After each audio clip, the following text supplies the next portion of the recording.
इसलिए दशरथ थोड़ा विचार कर रहे हैं, विलाप करते समय। धर्मात्मा दशरथ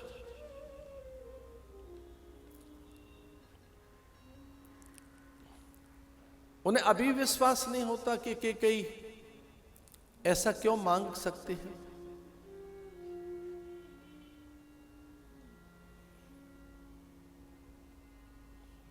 तो दशरथ को विचार आया कि कैकेयी का यह मन नहीं हो सकता।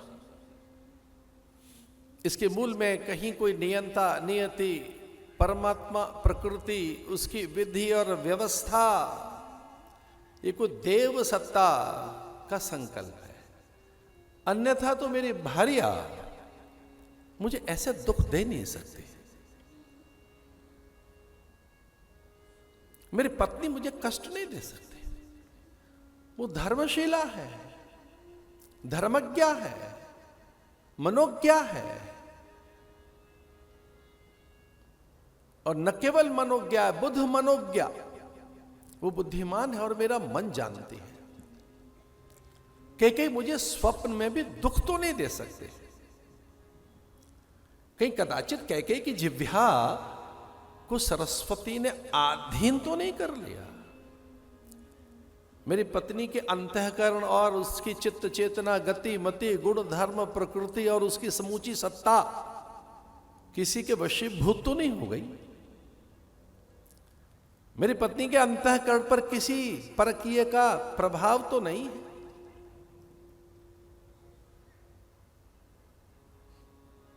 उसके जी में ये बात आ नहीं सकती, क्योंकि तुलसीदास जी ने जी का शब्द प्रयोग किया है। मेरे जी में ऐसा आता है। जी माने जीव, जीव माने जहां ये कारण शरीर है। एक तो ये शरीर है, स्थूल शरीर, दूसरा सूक्ष्म शरीर। सूक्ष्म माने मन बुद्धि जहां है, इसे सूक्ष्म शरीर कहते हैं। इंद्रियां जहां, ये सूक्ष्म शरीर है। एक तीसरा है कारण शरीर, उसे जीव कहते हैं। जी है, मेरे जी में ऐसा आता है। सुनहु प्राण प्रिय भावत जी का, देहु एक बर भरत ही टीका। दशरथ ने कहा इसके जी में ये बात नहीं आ सकती कभी नहीं। इसके कारण सत्ता में कभी लोभ था ही नहीं। इसके कारण सत्ता में कभी भी पदार्थ नहीं थे। जिसने अनुनय विनय कर मुझसे कहा कि देवराज इंद्र और विश्वकर्मा को बुलाओ कि मुझे नया भवन, एक कनक भवन बनाकर सीता और राम को देना है, जिसने न्यौछावर में कनक भवन दे दिया हो।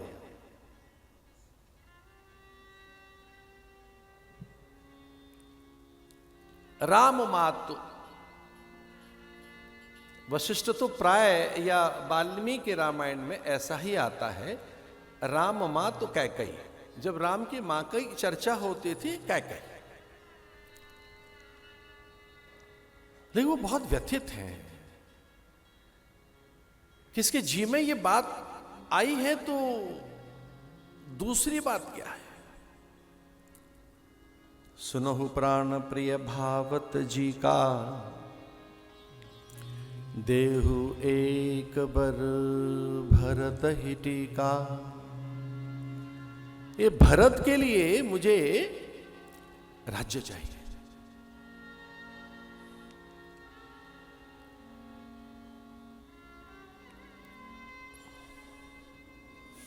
अब इस पर अधिकार नहीं रहा आपका।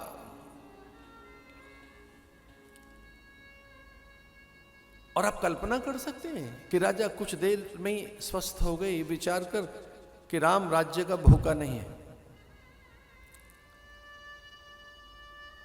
राम को प्रसन्नता ही होगी।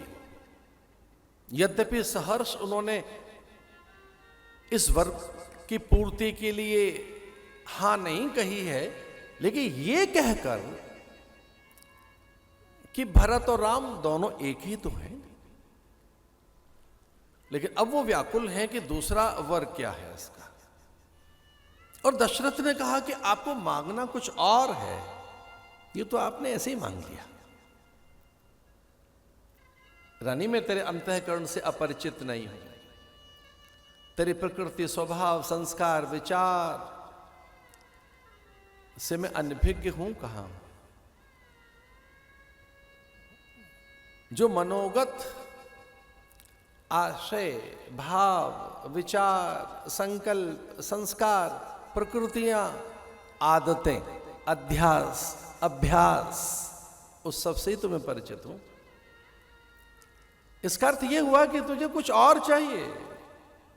ये तो खेल खेल में अब मैं व्रत के अधीन हूं। व्रत का अर्थ ही है कि वो कभी टूटे नहीं। सामान्य प्राणी के व्रत टूट जाते हैं, धर्मात्माओं के नहीं टूटते।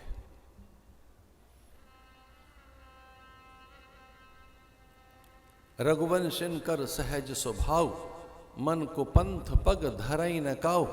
रघुकुल रीत सदा चली आई, प्राण जाए बरु बचन न जाए। दूसरा क्या है? और दूसरे वर्ग के लिए समुची देव सत्ता कैकेयी की जिह्वा पर बैठ गई है। किस प्रकार से शारदा,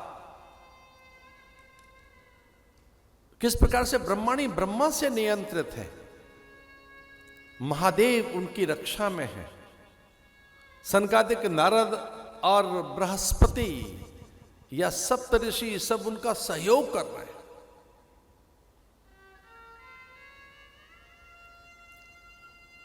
और वैष्णवी सत्ता लालायित है कि इसकी जिह्वा से कब राम भवन गमन के निमित्त शब्द निकले।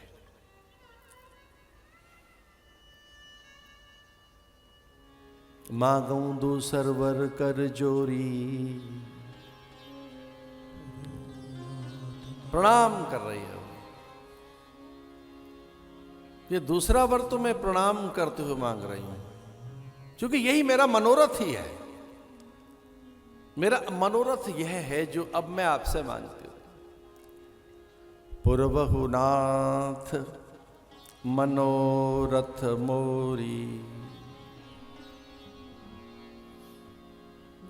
ये मैं जरूर बताना चाहूंगा कि क्या कहते हैं वाल्मीकि। वांगमात्रेण तदा राजा कैकेय्या स्ववशे कृतः, तथा परमुवाचेदं वरदं काममोहितं। वरो देयो त्वया देव तदा दत्तो महीपते।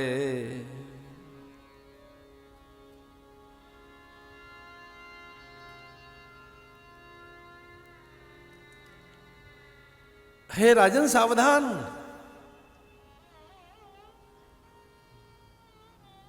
यो द्वितीयो वरो देव दत्त प्रीतेन मे त्वया। तदा देवासुरे युद्धे तस्य कालोऽयमागतः। कैकेयी के शब्दों का आनंद लीजिए। नवपंच च वर्षाणि दंडकारण्यमाश्रितः।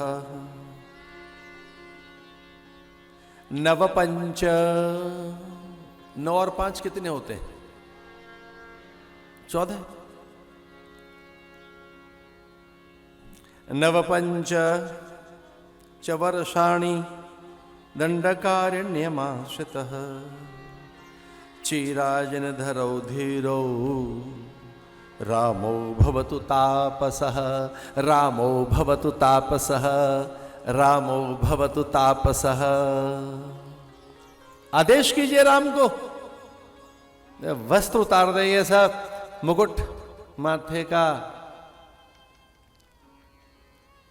मणियों की ये मणिमुकुट और मोतियों की माला, अंगुलियक राजदंड, स्वर्ण किरीट आदेशित किए राम को। कनक भवन से निकले, चीराजन धरौ धीरौ रामो भवतु तापसः। मैं दूसरे वर में राम के लिए तापसी वेश मांगती हूं। मैं दूसरे वर में राम को तपस्वी देखना चाहती हूं। नवपंच वर्ष के लिए दंडकारण्य में जाए राम।